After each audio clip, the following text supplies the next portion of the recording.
রাঙামাটির কাপ্তাই উপজেলার কর্ণফুলী নদীতে বর্ণাঢ্য নৌ র্যালির মাধ্যমে অশ্রুসিক্ত নয়নে দেবী দুর্গাকে বিসর্জন করা হয়েছে।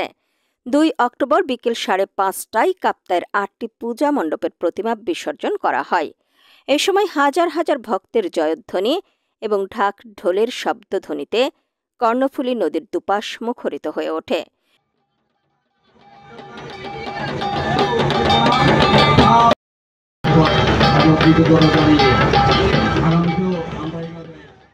প্রতিমা বিসর্জন দেখতে কর্ণফুলী নদীর 2 পাশ হাজারো মানুষের সমাগম হয়।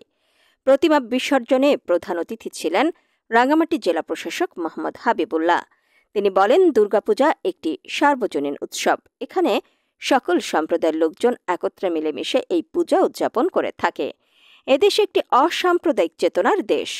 কাপ্তাই উপজেলা দুর্গা উৎসব পরিচালনা সমন্বয় কমিটির সহ সমন্বয়ক ঝুলন দত্ত, কাপ্তাই উপজেলা জন্মাষ্টমী উদযাপন পরিষদের সাধারণ সম্পাদক উৎপল ভট্টাচার্য এবং শিল্পী প্রদীপ মল্লিকের সঞ্চালনায় এ সময় বিশেষ অতিথি হিসেবে উপস্থিত ছিলেন রাঙ্গামাটি জেলা বিএনপির সভাপতি দীপন তালুকদার দীপু, সাধারণ সম্পাদক অ্যাডভোকেট মামুনুর রশিদ মামুন, কাপ্তাই উপজেলা নির্বাহী কর্মকর্তা মোহাম্মদ রুহুল আমিন, কাপ্তাই 41 বিজিবির সহকারী পরিচালক উপেন্দ্রনাথ হালদার, রাঙ্গামাটি জেলা বিএনপির সহসভাপতি ডাক্তার রহমতুল্লাহ সহ বিভিন্ন পূজা মণ্ডপের প্রতিনিধি, রাজনৈতিক নেতৃবৃন্দ এবং নানা শ্রেণী পেশার মানুষ।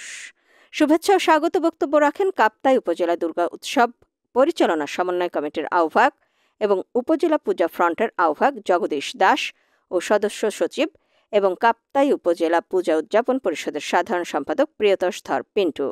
সমাপনী বক্তব্য রাখেন প্রধান সমন্বয়ক এবং কাপ্তাই উপজেলা পূজা উদযাপন পরিষদের সভাপতি দীপক কান্তি ভট্টাচার্য।